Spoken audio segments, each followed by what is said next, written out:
pretty straightforward on the sheet. But what I really want to tell you is LinkedIn isn't just about sharing your resume. A lot of folks who know LinkedIn know it as a professional site to show and demonstrate your work history. And while that's absolutely true, there's a lot more that goes on with LinkedIn. There's a lot more value to it than just showing your resume online. And that's really what I want to talk to you about today. So if you haven't gotten on LinkedIn, you should do it.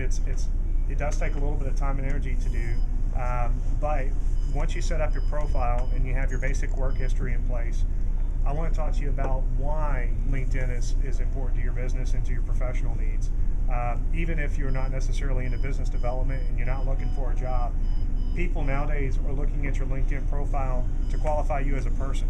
Okay, so if you're out networking or you're representing your organization, or if you're a freelancer or a private individual who is doing business on a consulting level or some other basis where you don't necessarily carry a company flag, but you carry a personal flag, realize that LinkedIn has now become one of the primary vetting tools for professionals. And so what's important is that you maintain not only a LinkedIn presence, but you have quality information about who you are, more than you would put in a resume. And so the reason I want to encourage you to go beyond that is to use what the area of the site called a summary, because you don't have to be connected on LinkedIn to see somebody's summary, right? And so if you want to do business, or you want to set the stage or the mindset for who you are as a person, what you stand for, what your beliefs are, the type of work you do, what you care about, you can put all that in your summary, because that's not actually a part of your work history, right? That's really the essence of who you are.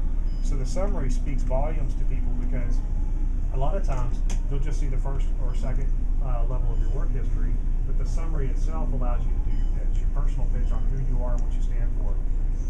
And speaking of that, if you find somebody on LinkedIn, either you're vetting them out or you're trying to connect with somebody to help you bridge a gap, or you're trying to influence someone or make a connection, one of the things that I feel like you need to know is on LinkedIn, this idea of open sharing is very popular. So if you wanted to connect with somebody on LinkedIn that you have no relationship with, and you look at the 5 options, we work together, we're a colleague, we've done work together, or we're a friend, right? There's not a real good way to say, I don't know this person, I just want to connect with them.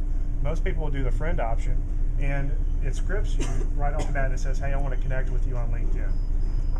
Don't ever do that, right? That's the best way to not get noticed with a new contact. Instead, what you want to do is say, I read your blog post, or I saw you on Facebook, or we met at a concert, or my friend is Brandon East and he writes for the such and such and he introduced me to you through whatever. Make the connection and tell them exactly why it is that you'd like to connect with them. And if it's only because they have a professional value, tell them, I think you're a great person to know, and I'd like to see if we can establish a relationship. Just make it very clear what your intent is, and you'll wind up getting a connection that maybe you wouldn't be able to create otherwise.